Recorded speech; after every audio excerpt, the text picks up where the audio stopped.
Vorbind, monstru în pod. Era vineri, căutam pe nogradul căldarii, îți dau apă la găini. Dar după ceva timp de căutare, mi-am adus aminte că ultima găină care am avut-o mi-a furat-o Pavel.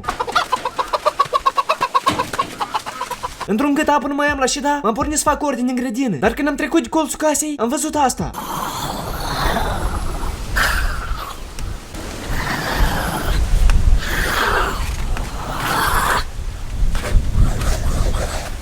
M-am speriat așa de tare că am uitat unde m-am pornit. M-am dus în casă, am încuiat ușa și l-am sunat Pavel. Uai, brat, am o huinea în pod. Și huinea, uai? Nu știu, uai, parcă era un om, dar n-avea față. A, dar pe asta eu știu și, băi. Și Îi de ce e? și brat. Stai că am vine să-ți explic. Am pus receptorul și nu mai găseam locul. Să-mi bag la numai necazuri am la casa asta. În timp ce eu stăteam disperat, s-a auzit bătând la ușă. Deodată mă gândeam să deschid, dar pe urmă m-am gândit că poate să fie și el la fără față. Am scos telefonul să-l sun Pavel să-l întreb unii. Dar după ce s-a dus un bib, Acest număr? Ești făcut. Acest număr? Ești pizdeț.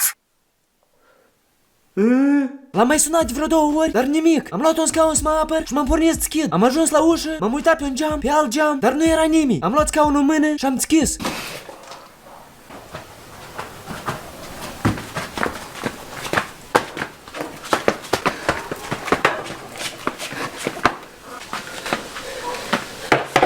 Nu știu cine o batut, dar sigur e monstru ăla. Vreau să mă duc spre pod, dar îmi tremurau picioarele. În timp ce eu nu mă puteam decide ce fac, s-a auzit. Uai, brat, eu să aici, am este apăr. Când l-am văzut, era mâna nouălea cer de bucurie. M-am dus, i-am deschis, l-am invitat în ogradă și am zis: uai, brat, m-am dus prășească în grădină și am văzut o huinea în pod. Era negru și m-a chemat la dânsul. Ei, dar pentru ce te chema, uai? Să mă zapizdească, cred că. Nu știu că n-o dovedi să-mi spui că s-o dus repede în pod. Pavel s-a nervat și a zis că n-are nimeni voie să mă amenințe cu moartea în afară de el și că chiar acum mergem să-l facem praf. Ne-am ridicat pe scări, am ajuns în fața podului și i-am zis că eu nu intru când tremură chiloții. El a zis nu tremur, că el se duce singur și se lămurește. Eu i-am mulțumit și am zis că e cel mai bun prieten și că așa oameni ca el sunt rari. El a zis o las baltă și s-a pornit. Bro, dar nu ți-e ceva să te aperi, că și ăla n-avea față. Eu să iau ceva, că nu mai te măi. S-a urcat pe sus, a deschis ușa și a văzut asta.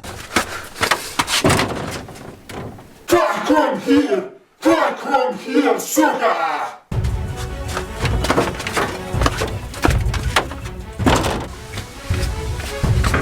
Și bro, și acolo. Nu-i nimic, uai, eu ți-am zis nu tremur geaba. Cum bro, că eu am văzut? Nu-s nebun. Nu știu, băi, și ai văzut tu, că eu am dat amuia și nu era nimic. Cred că te-a văzut pe tine și-a fugit. Nu cred că-ți mai vii. Chiar îți mulțumesc, bro. Ne salva viața. El a zis că nu-i pentru ce și dacă mai am nevoie de ceva, să-l sun. Ne-am dus în ogradă și am propus un ceai și stăm puțin la masă. Dar el a zis: Nu, uai, mulțumesc, eu mă grăbesc. cum zici, bro? M-am dus la poartă să-l petrec, dar n-am închis bine poarta că s-a auzit.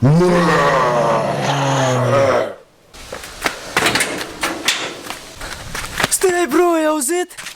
Nu, uai, n-am auzit nică. E și ăla, bro, eu îl cunosc după voce. Întoarce-te, bro, că a venit iar să mă omoare. El nu prea a vrut, dar până la urmă s-a întors.